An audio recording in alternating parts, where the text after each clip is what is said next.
When doing buttonholes, it doesn't matter what style of buttonholes you're making, whether it's a very plain or whether it's one that's a little bit more intricate.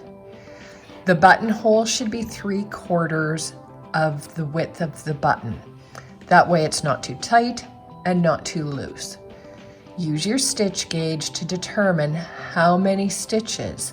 If your stitch gauge, for example, is 8 stitches per inch and you're using a 1/2 inch button, 3/4 of that would mean you're going to eliminate 3 stitches to make the buttonhole. Let's look at the first option and how to complete that, which is a very simple buttonhole. So we'll say that we've come up to the spot where we want to add in our buttonhole. A simple method is to just decrease or cast off the number of stitches you need. So let's say we need to take off 3 for the size of the button we're using. So it's just a simple cast off. Then what you'll do is you're going to knit to the end of the row. So we'll just imagine that I've knit to the end of the row.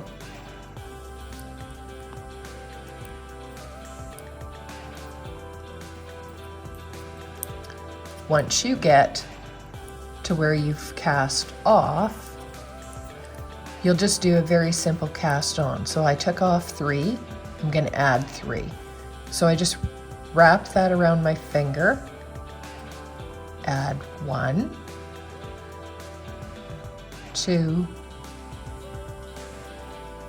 3, and then I would continue to knit. So you would be casting off all the way down your buttonhole band, and on your return, casting on as you get to that. The other style of a buttonhole, which I prefer because to me it just seems sturdier, with this one, you're going to start by moving your yarn to the front, slip a stitch, move that yarn to the back. So essentially what you've done is you've wrapped that stitch. Then you're going to slip a stitch and then pass over,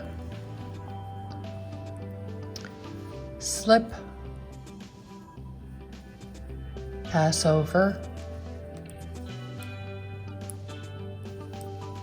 slip, pass over. You're not knitting, that working yarn is still at the back. So I've removed 3 stitches. Now I'm going to take this stitch and place it back on the left-hand needle, and I'm going to turn my work.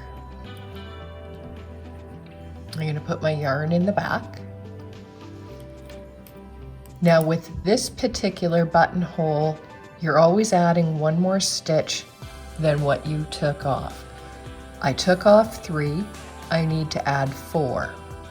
You're going to begin by placing your needle between the stitches, not in them, and you're going to cast on the stitches that you need. So there's 1,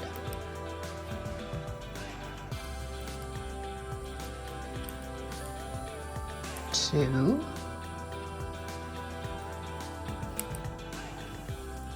3,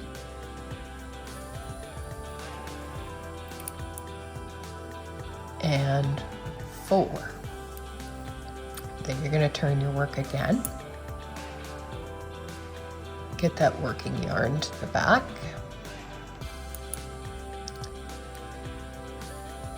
Now you're going to slip the stitch from the left onto your right, and you're going to pass over that first stitch.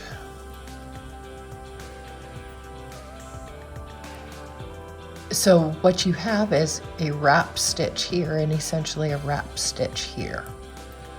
Then what you would do is just knit along until you get to the next part that you need to add a buttonhole, and repeat the process. It is worthwhile maybe writing down those instructions, and it will be available on lesson 5B going to merlot.ca. So to review, this is a very simple one. I don't like it as much because it can stretch out. The other one is a much cleaner and sturdy buttonhole.